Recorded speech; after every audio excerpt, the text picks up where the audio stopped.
My name is Judy. I still remember that tense evening vividly, like it was etched in my soul.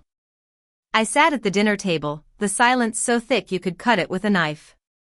The air was charged with hostility as my parents and younger brother, Jake, launched into a barrage of insults, demanding that I pay off their mortgage or leave their house by dawn. "You're a disgrace, Judy. A complete failure." Jake laughed mockingly, leaning back in his chair as if he'd rehearsed this moment his entire life. My mother, with that cold look in her eyes, stared right at me and said, "You've been a waste of space ever since you decided to go your own way." Once upon a time, those words would have shattered me. But on that fateful night, I smiled. Deep inside my bag was a plain white envelope, the contents of which would turn their world upside down. You see, I come from a well-to-do family in a posh neighborhood. My father, Mr. Thompson, is a high-powered corporate lawyer, always used to getting his way. He sees the world as his courtroom, where he's the judge, and everyone else must follow his rules. My mother, Mrs. Thompson, is a socialite, who masks her coldness with a veneer of politeness. She's an expert at using her soft voice to wound, leaving me bleeding on the inside while acting like she's just concerned. And then there's Jake, the golden child.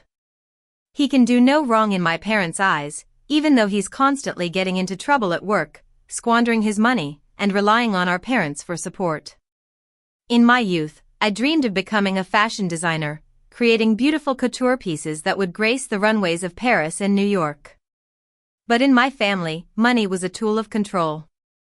My parents made it clear that if I wanted to pursue my dreams, I'd have to do it on my own dime. So, I put my dreams on hold and became practical. I took night courses in business administration and started working at a real estate firm. Eventually, I opened my own small company that specialized in property title research, helping clients avoid costly mistakes in real estate deals. A few years ago, my mother claimed she was suffering from a serious illness and needed my help. Being the dutiful daughter, I canceled my projects, moved back home, and took care of everything. I paid rent, utilities, bought groceries, and covered all the household expenses. Whenever my parents said the mortgage was a bit tight, I'd hand over my hard-earned money without a second thought. But as time went on, I started to notice something was off. One day, while looking for a toaster in the kitchen cabinet, I found a late mortgage notice. When I opened it, my heart sank. The mortgage was 90 days overdue, and I'd been giving them around $25,000 over the past 8 months. None of that money had gone towards the mortgage. Then, I saw Jake driving a new sports car and my mother flaunting her new jewelry on social media. My father was bragging about helping Jake invest in a new business venture. I started to dig deeper. One night, out of habit, I searched our family's property records at work. To my horror, I discovered a home equity line of credit that I'd never known about. And there, on the notarized statement, was my name and a forged signature. That was the moment something inside me snapped. I stopped being the naive daughter who blindly trusted her family. I decided to build a case against them. For 6 long months, I lived in that house like a shadow, collecting evidence. I secretly scanned my father's important documents, saved screenshots of all the money transfers, and documented Jake's lavish spending on social media. I reached out to an attorney I knew from work, Miss Harris. I went to her not as a victim, but as a client. She carefully examined all my evidence and said, "Judy, this isn't just a family issue. This is financial abuse and possible fraud." With her help, I filed an identity theft report, notified the lender, and froze all accounts linked to my name. Ms. Harris also found out that the mortgage was already in pre-foreclosure, and the lender was planning to sell the note. My parents, thinking they could scare me into bailing them out, had no idea I was one step ahead. I took a huge risk. I sold my car, liquidated my savings, and took out a business loan using my company as collateral. Through a third-party investment group, I purchased the defaulted debt.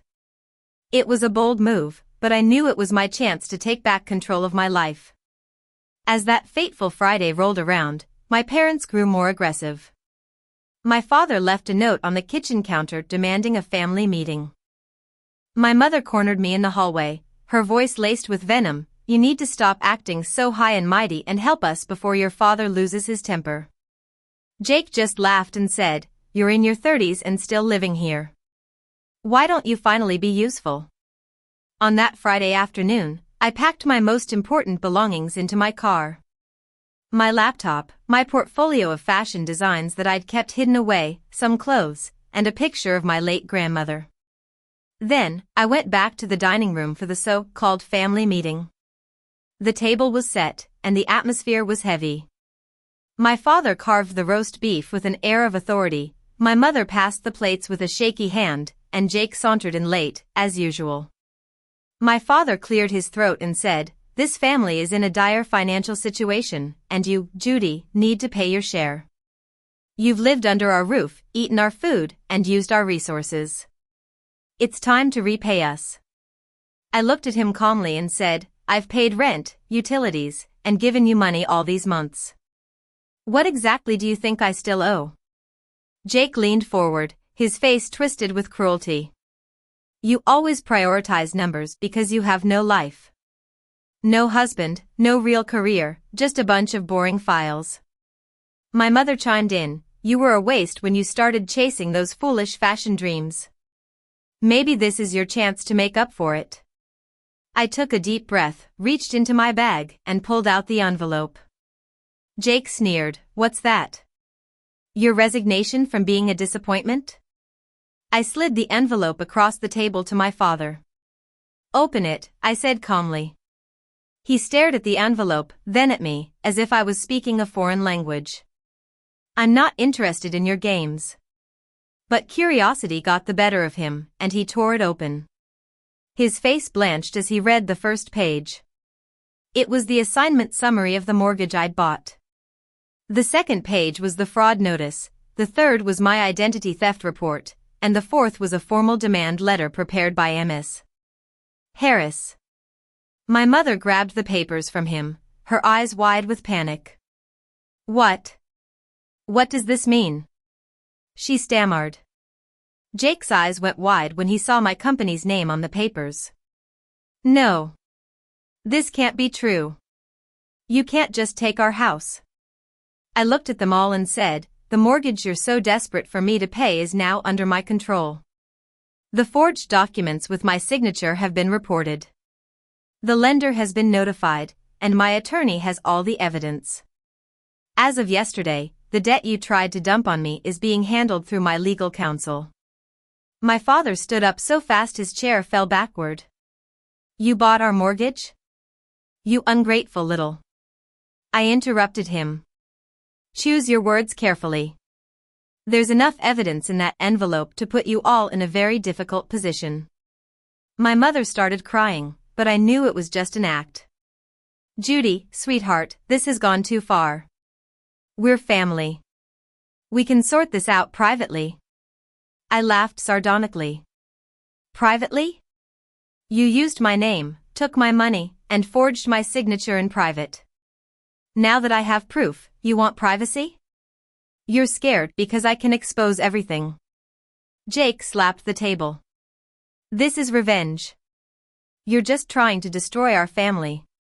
I looked at him steadily. Maybe it started as revenge, but then I realized it's about protecting myself. You all treated me like an ATM, and I won't let that happen anymore. My father grabbed the demand letter and read, 30 days? You're giving us 30 days to vacate if we can't meet the legal terms? My mother let out a wail. "Judy, this is our home." I replied coldly, "It was supposed to be a home, but you turned it into a weapon against me." My father roared, "I'll fight this. I'll sue you. I'll tell everyone what a horrible daughter you are." I shrugged. "Go ahead. Ms. Harris has a complete timeline, including bank records, transfers, and screenshots of your luxury spending while claiming the mortgage was okay. You want this public? I'll make it happen." The room fell silent. They looked at each other, each trying to shift the blame. Finally, my mother whispered, "Jake, what did you do with the money your father gave you?" Jake exploded, "Don't blame me. You both said Judy would handle it." My father's face turned purple with rage. "You said the investment would pay off." My mother started crying harder. "I told you not to use Judy's name." I stood up slowly. "Thank you for finally admitting the truth." And I turned on my phone that had been recording the whole conversation. Jake lunged at me, but I held up my hand. "Touch me, and things will get even worse for you." He stopped, breathing heavily, his fists clenched. I told them, "You have 30 days. Negotiate the repayment, sell the house voluntarily, or leave. If you cooperate, I won't press for criminal charges beyond what's necessary to clear my name. But if you harass me or damage my property, all the evidence will go public." My mother asked, "Where are we supposed to go?" I replied, "You have your retirement accounts, Jake has his sports car, and Dad has his expensive fishing boat that he claimed to have sold. You have options, just not at my expense anymore." Over the next month, everything played out as planned. My parents hired a lawyer, but the evidence was overwhelming. The forged signature couldn't be explained away. The lender cleared my name, and my credit started to recover. My parents had to sell their boat, liquidate some assets, and put the house on the market. Jake lost his car because my father could no longer afford the payments. My mother called my aunt, saying I'd destroyed the family over money. But when I sent my aunt the evidence, she was shocked. She never apologized, but she texted me, "I didn't know." 3 months later, the house was sold. My parents and Jake moved into a small apartment in another town. I moved into a cozy studio above a bookstore, where the smell of old books filled the air every morning. My company thrived because I could finally focus on my work without the constant stress.